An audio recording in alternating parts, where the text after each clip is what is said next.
we do different types of exercises, our muscles will get stronger, they'll get bigger, and we can get faster. We can measure that. But what we don't really understand is the psychology of our bodies that works with the muscles. So when you think about your muscles can get tense from everything you think, feel, and do. So you can have a state of mind. So think about if you're mad, how tight your muscles get. If you're sad, your shoulders are rounded, you walk really slow. But if you're happy having coffee with a friend, you're just feeling fine at that point. Yeah. So your state of mind changes the tenseness of the muscles.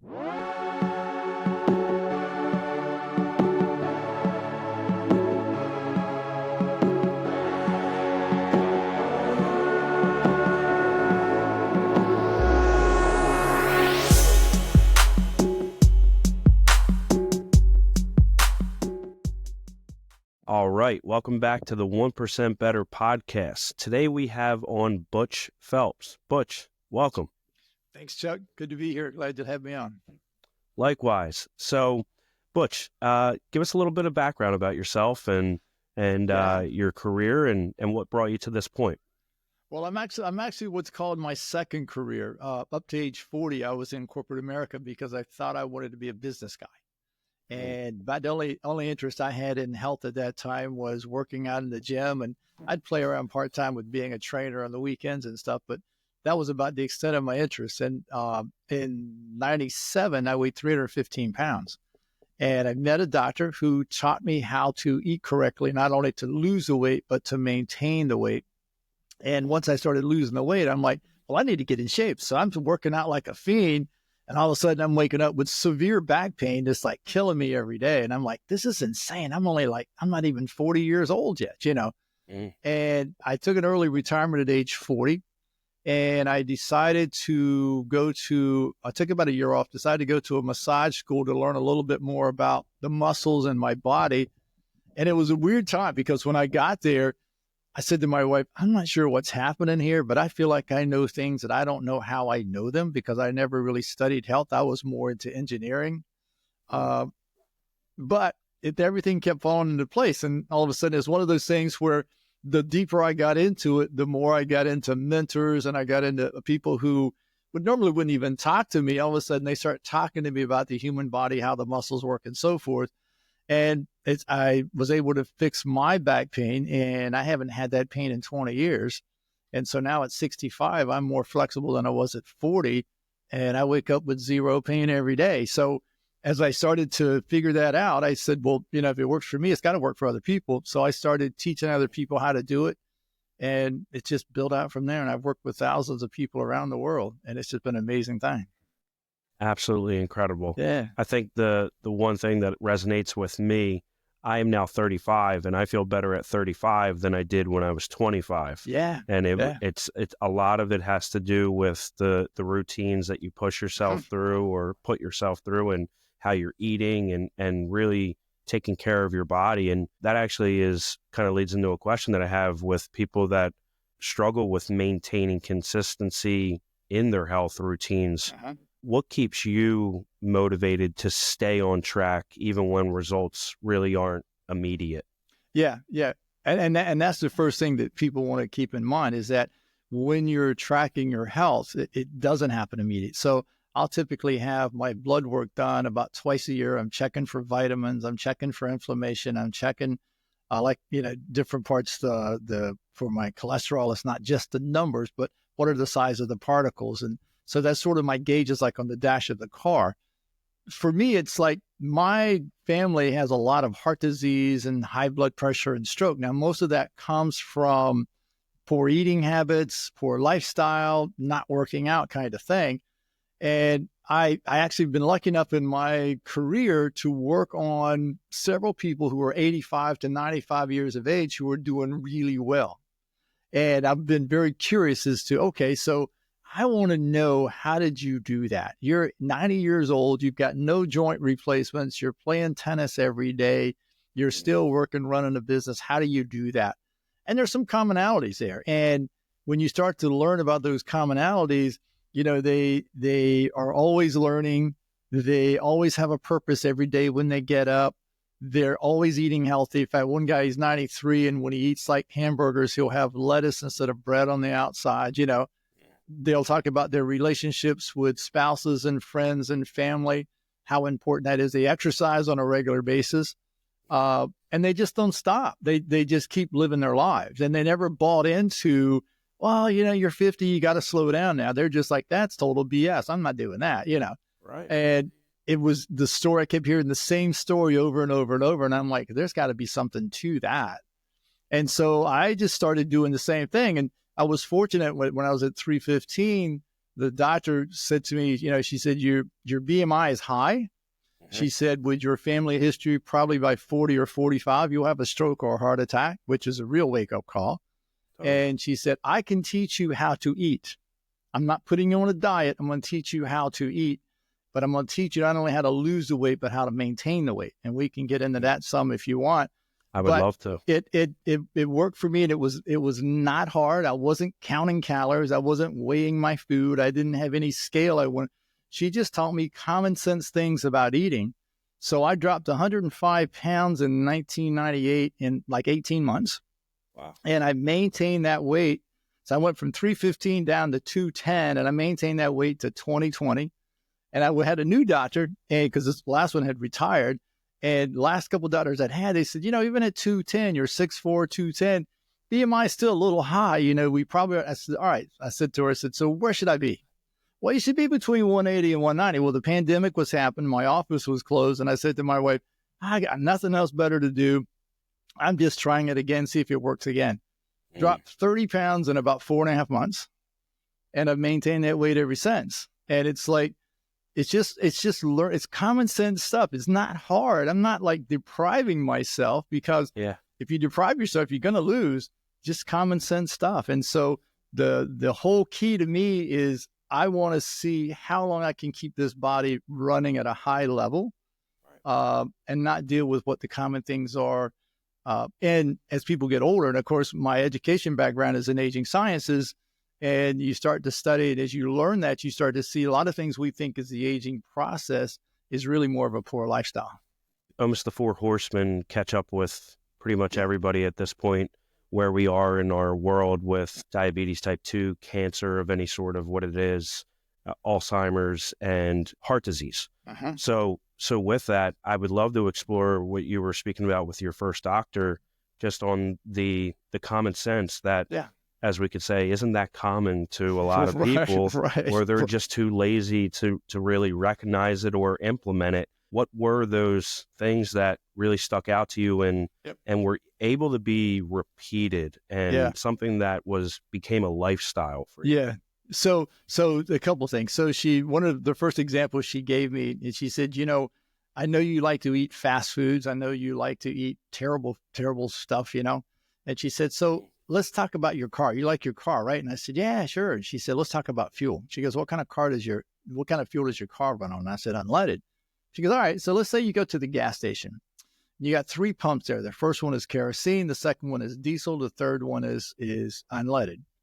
Kerosene is the cheapest one there. It's cheap. It's highly convenient. I can get it first thing, boom, in and out and gone. You're going to fill it up? And I go, well, no, I run on unleaded. She goes, okay. She said, well, the second one's a little more expensive, a little more convenient, diesel fuel.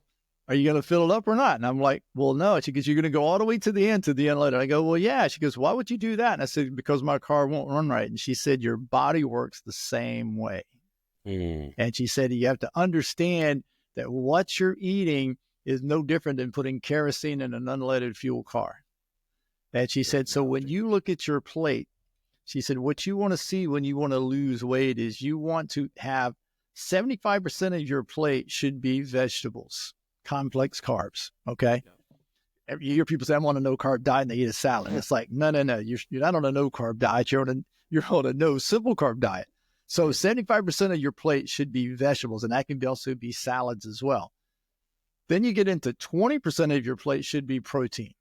And she said, the biggest issue for most people is that they don't eat enough protein. She goes, a man should eat somewhere between 100 to 125 grams a day. A woman should be somewhere between 75 and 100 grams a day. And then she said, then the last 5% you can have is your refined carb. That's fine. And I said, sorry. So talk to me about the protein. And she said, the importance of the protein is that your muscles are fueled by glucose in your food. By eating the vegetables first, you create a coating of fiber on the inside walls of your intestines, which reduces the absorption of glucose into your bloodstream by as much as 75%. The other 25% then becomes consumed by your muscles from the protein, okay, because you're building muscle mass. And so that reduces the insulin spikes from your pancreas, which is a hormone that literally signals to the brain to store those calories on your belly or your hips or your thighs and use them at another time. And she said, what you want to do is burn those calories now. And so I started doing that, and that's how I wound up losing 105 pounds in 18 months. But more importantly, she started talking to me about the psychology of food, the psychology of eating. And, you know, you and I talked about before the show, it's all about the why. Why are you doing that? So when I looked at my numbers, triglycerides, which are the fats in my bloodstream, were through the roof. Cholesterol was high. Sugar, diabetes was high. I was like this close to being on statins. Okay. And she said, your why is you want to get away from those. You want to be so far away, nobody's going to think about statins. And as I started to do that, and we would run tests like every month or so, I started to see I was getting further and further away from that possibility of statins. And then she got me walking. I would start walking. In fact, when I started, I'd walk around my 1-bedroom apartment because I didn't have the energy to walk around the outside of the building. Built myself up to the outside of the building and around the block. And before you know it, I was walking 5-10 miles a day and started burning the fat off. And it just, in 18 months, it just came up. Then once I got to that weight down, she said, okay, now we're going to work on maintaining the diet. So she said, we go back to your plate. On your plate, drop the vegetables down to 65%. Increase the protein to 30% and leave the refined carbs at 5%. And that's what I did. And of course, I'd bought in by that time because I'd lost 100 pounds. Right. And so from 1998 to 2020, my weight stayed at 210, maybe vary a pound here or there, but it stayed at 210 pretty much for the whole time. So in 2020, I went back to that and then I put it up to 75%, 20% protein. That's how I lost the 30 pounds in 2020.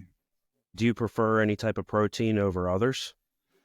Typically, I'll do beef, pork, and chicken, a little bit of fish. My wife has a lot of food allergies, and so I'm limited with her as to like with fish. I prefer fish a lot, but she can't really eat them, and she loves fish, so I don't eat them a whole lot in front of her because she would just want them.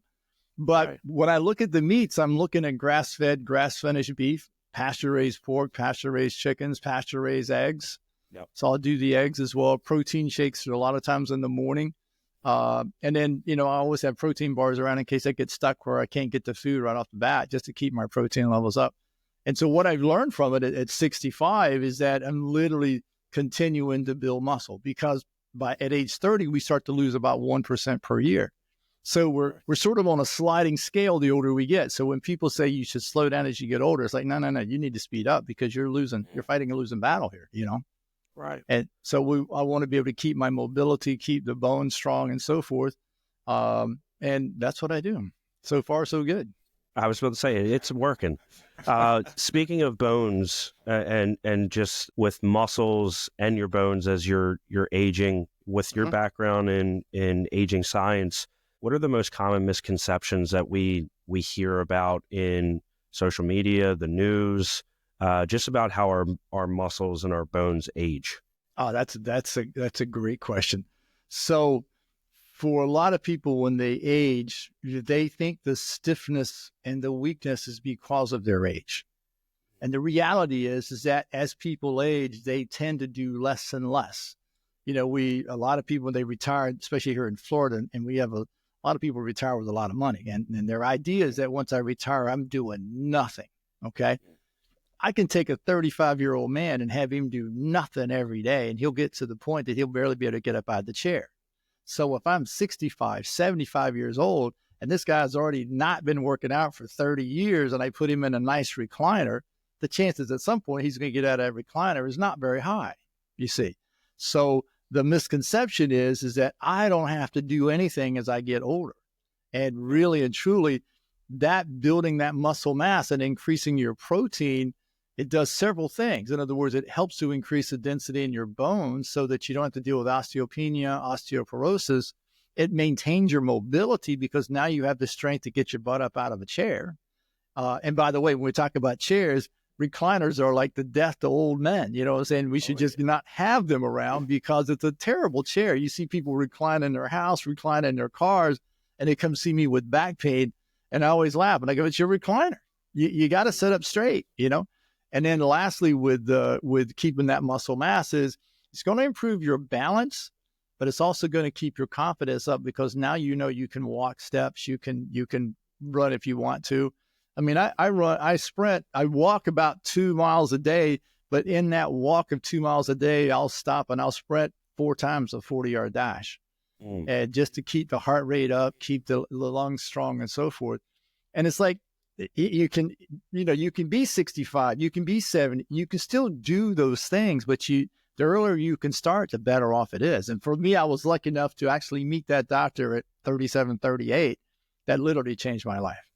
Yeah, it's just like investing money, investing in your health is exactly the same. It's the compound interest effect as time goes on. And the earlier you do it and make it a lifestyle, a part of what you do, the better off you'll be in the long run. Yeah. Tying into that, what are key habits? And you mentioned walking and also a little bit of sprinting with those who maintain flexibility and also the mobility as we continue to age. What else do these people have in common that they're continuing to do? I know we spoke on diet. I know diet plays a piece of that. Yeah. Is there anything else? Yeah. I mean, they're always learning. And most importantly, they have a purpose every day. So I have a gentleman who I've worked on off and on over the years. At 87 years old, he decided to sell his house in a country club, and he wanted to go and create a cattle farm. He'd grown up in Oklahoma, been around farms. So he sold his house in this country club, went out and bought 5 acres of land in a neighborhood outside of town, had a house built, fences put around it, and he started with a specific type of cow. And I think he bought 4 originally. And every year he would have calves that he would birth. And so now I think he's up to about 20 head, but he's like 93 years old. He also developed an amazing hydroponics farm so he could grow all of his vegetables there. And he maintains the farm today at 93. He maintains the farm by himself. How much land does he have? 5 acres. He has 5 acres. So it's not a huge farm, but I mean, he's on bush hogs. He's on all kinds. I mean, who would have thought it? A 93-year-old guy, you're going to see him out on a bush hog someplace. And this guy's out there doing it. The funny thing is that he learned the new software because it's a thoroughbred type of a cow, every time a calf is born, he's got to go on this association website to be able to put in who the father was, who the mother was, when the calf was born and all. So he had to learn all that software at 90, which he did. And every day, I mean, he could come in and he'd say to you, well, I'm going to do this next month. And I got so-and-so I'm going to do 6 months from now. I've got so-and-so I'm going to do a year from now. And the guy's 93. So I had another gentleman who was 92. He was still running. He had started an assisted living facility, which was amazing here. And at 92, he was still running this facility full-time, hands-on. And it always had a purpose. It always had plans to go places. And it's like, that having that purpose every day, I don't care what age you are, is huge. I mean, you look at a lot of young people, they don't really have a purpose, and they're no different than the older people. They're sitting around playing video games. They got nothing to do. There's no reason to get up tomorrow. So if you're living a life where it doesn't matter if I wake up at 7 a.m. or 7 p.m., what's you driving for? Yeah, you're floating. And when you don't have that purpose, like you said, what are the end goals? You have no idea. Exactly. It can be anybody at any of their ages. And I think the thing that plays on top of that is then you have no discipline. Yes. You have no discipline for anything that you want to implement. Right. When you don't have that, I mean, you're just drifting. Yeah. I want to ask you about finding that why, that purpose. Yeah. Have you ever experienced that where you had or lost it maybe? Or have people even come to you that say, I don't really have a why at this point, and you have to pull that out of that? Yeah. I've done both. I mean, that's how I got to 315. I mean, I'd gone through a divorce. I'd my family had moved back to North Carolina, and I woke up one day just thinking, oh my God, I'm sitting in this 1-bedroom apartment. I've lost everything that meant anything to me in my life. And so I would eat my emotions, and it didn't matter to me if I woke up or not. It was like you had no reason other than just go to your job. And I worked at night, and you had no reason to do anything. And once I started getting in and realizing that, hey, I could die in 2 or 3 years. And all of a sudden that was a wake-up call that said, look, I've got 2 daughters that I need to be around for. And that became my why. So, and I get people all the time who will come in and I go, what's going on? Oh, nothing. Anything? I always say, what's new and exciting going on? Not a thing. I mean, you got to find something new and exciting. And we'll kind of joke about that. And, I'll say to them, what are you going to do next weekend? I have no plans. I have no plans for next month, next year, And some of them are older, some of them are younger. And so we'll talk about that. And I'll share stories with them of people who have succeeded. And because they'll ask me about their health and what can I do to improve my health and so forth. I said, the first thing you need to do is get a purpose. You need to find a reason to get up every day and do something. So I usually get up at 4:30 in the morning and go to the gym by 5. And then I work all day till usually 6 o'clock, and then do podcasts in the evening sometimes during the middle of the day, But the point is that the drive is there because for me, my purpose is how many people can I help or affect in their lives? And that's a big key for me. And it's like for other people, it could be, I want to travel more. I want to make more money. For some people, that's key. I want to have a partner, a mate in my life. I just want to do art. And there's any number of things you can do. I want to play tennis. I want to play golf on a regular basis. And then once you get into that, what's your goal? Do you want to do 5 pieces, 1 piece a month, whatever you want to do? And then you start to just build off of that. And after a while, you'll start to see, especially once they start feeling better, they'll start to have more energy, and the energy will start to rise. Momentum. So, once I share the story of my weight loss, I always get people who are overweight, they'll come see me and they'll go, I want to know about how to lose the weight. But they'll talk about how their knees hurt, their hips hurt, their back hurt. I said, here's the first thing we're going to do. Let's get you feeling better so you get in a better state of mind. And then the losing the weight becomes easier. Why do people tend to make this shift or want to make this shift or make this correction? Like you said, their knees hurt, their ankles hurt, elbow, whatever, all their joints. Yeah. How do they prevent themselves from starting and getting injured? And I feel like I hear this story so common where someone's like, I'm getting back in the gym. Let's take the New Year's resolution, for example. Perfect. They get to the gym, they end up injuring themselves, and they're right back where they started, if not worse. Why does that happen? So I'll give you a great story, great prime example of that. So this past year, we had the New Year's resolutions that came in January, early February. Usually second week of February, they all drop out. That's kind of a national rule, okay? A man comes in, he's early 70s, and I'm watching him. He's in the gym. He's trying to do decline push-ups. And for people to understand what that is, his feet are up on a bench. His feet are up on a bench, and he's in a push-up position, but his head is below his feet. I could tell that he did not know how to do a push-up because he wasn't using his arms at all. And what he was doing was he was lifting his hips up and down, up and down. And I said to my wife, he won't last long because next week or the week after, he'll be seeing his doctor with back pain. So what happens there, and you usually see it a lot more with men than you do women, is that they decided, let's say 62 or 72, that this is my year. I'm getting in shape this year. They go back to the gym and they think that they can do at 45 or 65 or 75 what they did at 18.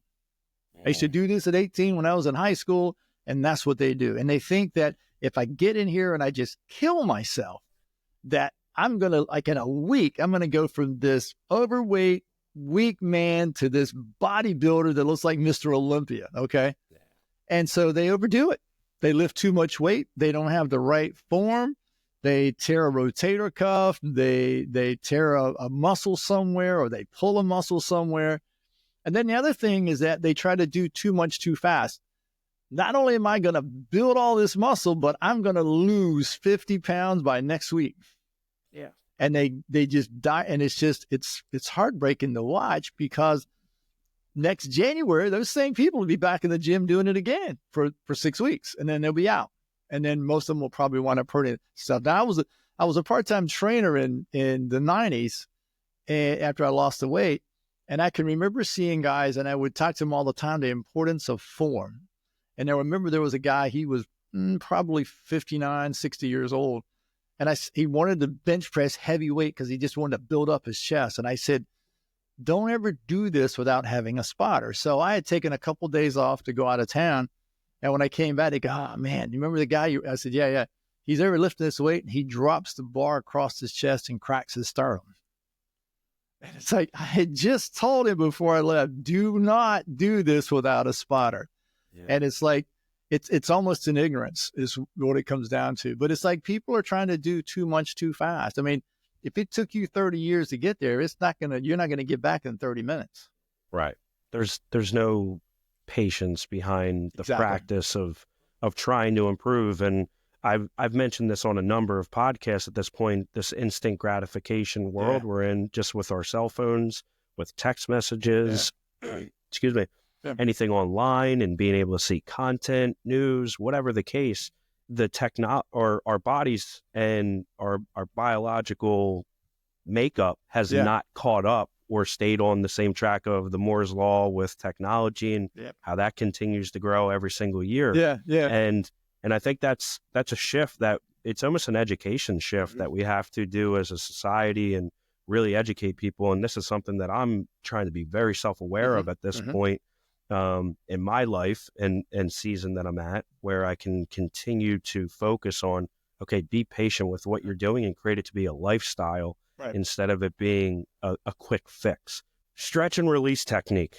Yes. I wanted to ask you about this. When did this come into form with the shift from corporate America to your second career and newfound love? How did this spawn? Oh, this is a perfect question. So I had gone back to school and studied neuromuscular and sports massage, and I thought I'd start there.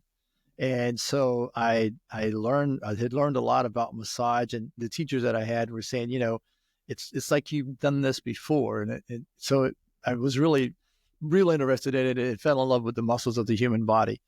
Towards the end of my associate degree in that, the teachers and even the dean of the school said, there's a guy named Aaron Mattis you need to talk to. And I'm like, all right. So Aaron had created what's called active isolated stretching, which is a specific type of stretching. And so I called him, and he laughed, and he said, I'm in New York. I'll be back in town tonight. He said, meet me tomorrow morning at 5:30. He said, I've been waiting to talk to you for about 6 months. And I said, really? He said, I already heard all about you, And I'm like, all right. So I got there. Well, he and I studied together for about 6 months, and he taught me all about how to stretch the body correctly. So as I was finishing with him, I got in with a chiropractor who let me rent an office. I had no clients. I had no marketing. I had nothing but a $400 bill for this little office space, And as I took the stretching, I was working with Aaron's type of stretching, and I started to include massage with it. And Aaron said to me one day, I noticed you do massage. And I said, well, it just makes sense to me that a soft muscle is easier to stretch than a hard muscle. And he goes, well, there's nothing wrong with it. He said, I just never seen anybody do that. And so I started to do that working in this chiropractic office. And as I got to work with the chiropractor and starting to see the relationship between the bones and the muscles and, how people have certain injuries, and we're reading x-rays and so forth, it really started to put things in place in my head as to how the muscles relate to the bones. And I volunteered at a senior center. The senior center had a great medical facility that had 54 retired physicians. And I was there one day working on some people, and I was having lunch, and these two doctors came in, and they said, so tell me, what are you doing in that room in there? And I said, well, I'm doing this. I said, you know what? Let me show you. It's easier because I was just new at it. Let me show you. It's easier than trying to tell you. Sure. And when I got there, I wound up having 8 doctors in the room watching what I was doing. And I had an oral surgeon who said to me, you know anything about the muscles of the face? And I'm like, oh, yeah. And we started talking about that. And he said, I get a lot of people biting through their bite guards. And he goes, if we could work on something with that, would be great. And I said, well, let's do it. And so I would get them in the dental chair, and I'd work on the muscles in their face and so forth. And he kept coming back saying, these guys are just going crazy because they're not biting through their bite guards anymore. It's great.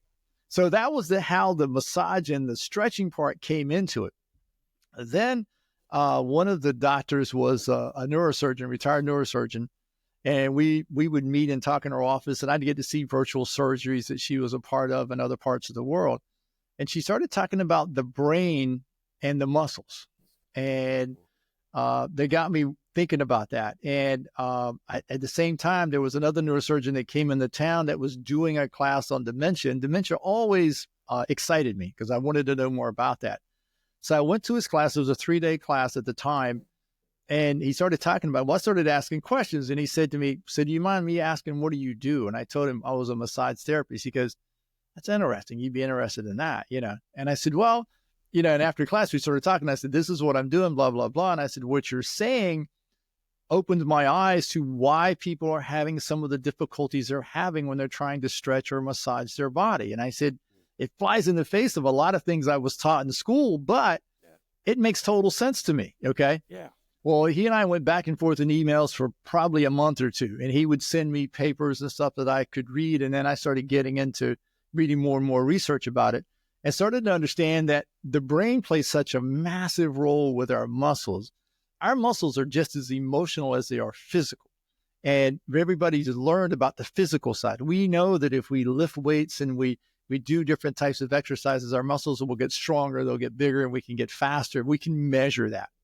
But what we don't really understand is the psychology of our bodies that works with the muscles. So when you think about your muscles can get tense from everything you think, feel, and do.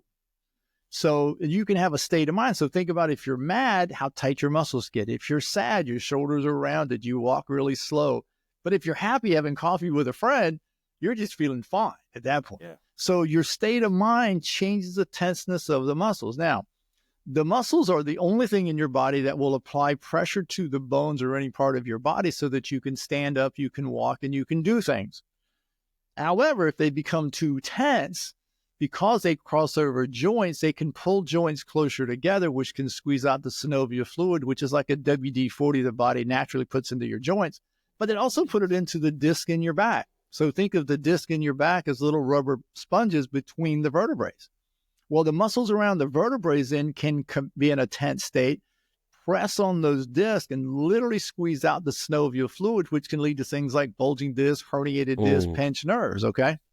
So as I started digging in deeper and deeper into it and realizing, wait a minute, people have to be in a different mindset to stretch than what we've been doing in the past.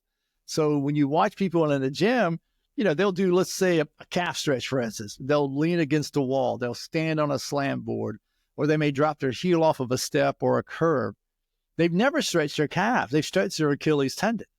You have 4 calf muscles, and the 4 calf muscles control the movement of the foot vertically, laterally, and rotationally. However, if you're in a sad state of mind, you'll take shorter strides and not bend your ankles and tighten your calf muscles, which will also tighten your neck and shoulder muscles because you'll lead with your nose just from the state of mind that you're in, okay?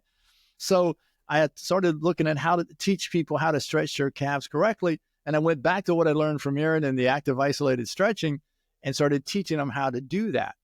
So when you start to put together with the stretching side, I'm not pulling muscles and stretching to make them longer. They never get any longer because they're attached on both ends, okay? So the best way to think about muscles is take a rubber band between your fingers, and it's of a certain length, and as you twist it, it gets shorter and shorter and shorter, but tighter and tighter and tighter. Well, as we go through different states of mind and different thought processes, that's basically what we're doing to our muscles. And it's clamping down on our joints, it's clamping down on our nerves, it's clamping down on our vertebrae in our back, creating pain, shifting the pelvis forward, shifting the head forward. All of a sudden, you get all this contraction around different parts of the body. You wear out joints, you wear out disc, you pinch nerves. And the older you get and the worse it keeps compounding along the way, it just makes you worry more and more because, oh my gosh, now I'm 50, now I'm 60, I've got all these problems. And then that worry causes the muscles to tighten even more. So what the stretch and release does is literally teach people how to use the mind while you're stretching and self-massaging to release the tension in the muscle. It's not the pressure. It's the state of mind you're in. My wife always tells me this when I am stretching, breathe. Yes. Because I will do the stretch or the exercise and I'll be so focused on doing the stretch, but I'm not focused on breathing into the muscle and being conscious of what's actually going on. Is that a similar tie to it? It's very similar to it, because the thing is, it's like you'll see people trying to stretch their chest, and they'll be in a gym and they'll grab something in the gym, and you'll see them use their legs and they're twisting, pulling. And I'm like, what are you doing? I'm stretching my chest. And I go, no, you're not. You're making your legs stronger, using your arms for resistance. Okay. So what happens is that you can do it in a door frame where you put your hand behind your head, put your elbow at the door frame, use your feet to rotate away from that arm. But what you're doing is breathing out. And instead of trying to force that outside chest muscle to let go, the breathing out, you're allowing it to relax. And as it does, the body can move farther. And you'll repeat that. You're only going to hold it for about 5 seconds, because more than 5 seconds, every muscle has a stretch reflex, and the brain is going to sense that it's got pain. It's going to contract. Okay. Yeah. But you're going to repeat it 10 times. And the reason for the 10 times is that you're really showing your brain, I didn't die from that. Nothing tore, nothing was damaged. And then as what you'll notice at each of those reps that you do, the brain is like, oh yeah, we already did that. So yeah, we're safe. We're good. And you unlock it. And as you unlock, and that's really what you're doing with the breath, is as you calm the mind and you calm the body itself will calm down, the body will just let go with a calm mind. It won't let go with a busy mind. Sure. Totally. Yeah. We talk about diet, talked about having the purpose behind everything, the why of why you are performing what you're doing, also staying active consistently, and exercising. Now we tied in stretching and really releasing the body. We have the mind a part of this now. What else goes into this? If we're zooming out and looking at ourselves, what else really goes into this to make sure that it stays consistent? Yeah, exactly. So one of the things that people, when they think about doing stretching, they'll say, well, I don't have a whole lot of time for like a stretch class. I don't have another hour in my day that I can do things. And what I say to them, let's learn to make it habits. And they go, what do you mean? And I go, so for instance, when I'm going home in the evening, my neck can be a little stiff. When I get to a stoplight, instead of sitting there being impatient about the light being red, I'll stretch my neck in one direction. And then when that light turns green, I'll go to the next stoplight. If it's red, I'll stretch it in a different position. Then I go to the third stoplight, I stretch it in the next position. Okay. So it's basically finding those triggers it's finding throughout those your little day. moments. When like so when you're making coffee. Exactly. So it's like, it's not like you're setting aside an hour's worth of time. So think of your pet, dog, cat, bird. Every day they stretch. They don't go, Mom, I need a special room. I got to have special clothes. I need a special teacher. They just do it. Yeah. And so whether it's your arm gets tight, your hand gets tight, maybe your thighs are tight, you can be driving down the road and take one of your hands on your thigh, and you can literally start to learn how to massage as you're going down the road.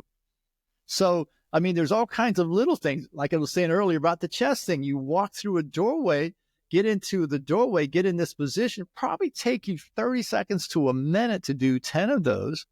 Walk away. Nobody says you have to do both sides. When you come back through, do the other side, you see. Totally. And so you just make it little habits throughout the day so that you don't have to worry about that. Yeah, that makes sense. Yeah. And it's something that I'm trying to get better at. I know a lot of people that I am friends with or talk to just in the work world. I work at my day job is remote. So I'm sitting in chairs a lot of the time. Yeah. And I know a lot of the people that I'm connecting with are doing the exact same thing. Yeah. With you going from corporate America to now what you're doing now, if you could go to the past of when you were in that world, what would Butch now say to Butch then about sitting in chairs, or, hey, this is what you should be doing if this is going to be your lifestyle for the people that are in that type of world in their day-to-day? Great question. Great. Well, number one, I would probably go back and say, get off your butt. You got to get moving here. Okay. Yeah. number one, I would definitely change the way I ate. I would get myself, number one, to build muscle strength, to increase the stretching and so forth of my body. Now, the reasons for doing those two things are, number one, the increasing muscle mass is that as I would get older, my mobility becomes better and better. So the best way to think about strength training and stretching in that context is think about strength training as like putting gas in your car. It gives you the power in your car to move. Okay. Yeah. When you think about stretching, think about the oil that you put in the engine. It lubricates the engine so the engine will work. If I leave, they're two different things, but if I leave one out, the car will stop. Yep. And so will you. Okay. So the idea is that, and what the food does is it reduces inflammation. So you take the sludge out of the oil, so to speak. Yeah. Okay. And so the idea here is that you don't need to overdo it. I don't need to lift a car to build my muscle mass. All right. Sure. I can do little smaller weights with higher reps if I want to. I could do body weight type of things. I can do rubber band type of things. Is fine. The strength training also is going to help me lose more fat than cardio normally does. Now, cardio is great for your digestive system. It's great for your respiratory system. It's great for your heart. But the weight training with the muscle mass is going to help you lose more weight. The stretching then is going to allow you to use all the strength that you've been building, because now you have full range of motion to be able to do that. You're going to have more energy because you have less restrictions in your movement, and you're going to have more strength to go do and the stamina to go do whatever it is you want to do, whether you're 55, 65, 75, or 85. I mean, my mother's 86 years old, and, she just stopped working last year. She had been a corporate job, but then she worked for 20 years cleaning people's houses till she was 85 years old. She has no heart disease. She has no cancer. She can stand with her legs straight and bend down and put both palms on the floor and then stand back up, you see. But she's always stayed busy, and she's always remained flexible with that. So she kept her strength and she kept her flexibility. So the thing is that why is not so much for when you're 30 or 35. That why you do it is when you get to be 55, 65, 75, you can still do then what you're doing now at 35. Absolutely. Yeah. And I mean, who wants to, unless you want to be in a wheelchair, unless you want to be strapped to a bed somewhere, you know what I'm saying? So that's the thing. The old saying is when you're young, you sacrifice your health for your wealth. And then when you're old, you sacrifice your wealth for your health. Yes. If you start at 35 and 35, you might not have to do that when you get to be 75. Yeah. It's that song doesn't play a bigger role in this than I wish that I knew what I knew now when I was younger. Oh, so yeah, so do I. But I wish I'd have known me when I was 18. I'd have been a much better athlete. Likewise. It's kind of funny how the mind slows down and you start to just understand how the body works and functioning. There's one more piece in all this that I would love to ask you about. Sleep. Yes. Where the most important thing you can do. Yes. How do we do the exercising? Yeah. We're making sure we're stretching. We're making sure we're eating healthy. Yeah. We're getting our mind right for our why. Where does sleep fall in all this? If you don't get the right amount of sleep and quality sleep, all this other stuff will go away. Yeah. Plain and simple. Mm-hmm. My routine and my wife's routine is I typically go to bed at night somewhere around 9:15 to 9:30. Is that in bed or asleep? In bed. I get in bed usually by 9:15, 9:30. I'm usually asleep by 9:40. So I fall asleep really fast. We have blackout curtains. We have no lights, no TV in our room. We turn the temperature down. It's a solid sleep. So I go to sleep. Typically, I'm asleep by 9:40, 9:45 at the latest, unless she's talking to me. But typically 9:40, 9:45 at the latest. And then I wake up between 4:30 and 5 virtually every day. When I wake up, I feel fully rested. My feet hit the ground. And when I'm going to the gym, if I get up at 4:30, by 4:38, I'm in my car going to the gym. Mm. And it's like when I started learning how to sleep better and get better quality sleep, everything in my life changed. Was that a mentor, book? anything that you It learned? was a book. It was a book I'd read, and I'd listened to some podcasts, which that's my favorite thing to do in my car is listen to podcasts. And they started talking about the importance of the quality of sleep, how to sleep better. I've got friends of mine who are my age and older. I'm like, I'll be 65 in March. So they're my age and older. It's like, well, I got my TV going, or I'm looking at my iPad, or I'm on my phone or whatever. When I go home, I try to eat at no later than 8 or 8:30 at the latest. Most time I'm done eating by 7 or 7:30. Yeah. I want to give myself a couple of hours to let that food digest. I don't eat anything after that. Okay. And in my house, I turn off all the bright lights. I've got under cabinet lighting that's on the floor that we'll use. And we got a dimmer light that's in the corner here, and we'll watch a little TV for about an hour. But the whole goal in that period, from the time I eat dinner to the time I go to bed, is a constant mindset preparation for me to get ready to go to sleep. To wind down. Yeah. So when I go to bed, like I said, it's only a few minutes that I'm out. In fact, my wife sometimes will laugh. She goes, I couldn't believe it. I get in bed next to you and you roll over. Next thing you know, you're like snoring. And it was funny. But I sleep all night. I don't get up and go to the bathroom 2, 3, 4 times or anything like that. And it's like, that to me is probably the most important thing I do. You're catching me at a moment where I am doing something in my wind down. I'm wearing, these are blue light glasses. Yeah. Yeah. So I don't wear these all day. Right. I don't look like Elton John 24/7, but it's a good look though. Hey, you know what? They do their job. They do their job. Yes. And there's a lot of gimmicky stuff out there, but these have been super helpful for me with my evening routine, as you were talking about, when I'm eating, when I'm starting to wind down, when I'm getting off my phone, technology, getting away from screens. Is really important for that circadian rhythm to kick into effect for how I'm going to get my sleep. I still struggle with it, but it's something that I think is just like everything in life. It's a lifetime thing, and that you go through rhythms. And then being a new dad, I mean, I don't have a baby in the house, so that helps a lot too. Okay, it does. I'll tell you what, that definitely threw a little bit of a wrench in the old system with what time you get up. But at the same time, she does help getting up even earlier with everything. But Butch, a couple more questions for you. What does 2025 look like for you? We're still in the early days of it. What does the year look like for you? Any big plans? Anything that you want to talk about? So absolutely. Thanks for asking. I've got on my YouTube channel, I got about 175 videos on there that dive into specific things. And I'm going to continue to do weekly videos adding to that group. And those are all free. Like I said earlier, I've got a newsletter that comes out every week. It'll talk about specific ailments in more detail. It'll talk about why traditional treatments doesn't work all the time and how you can help that. And it always has 2 or 3 videos to help you learn how to do those things.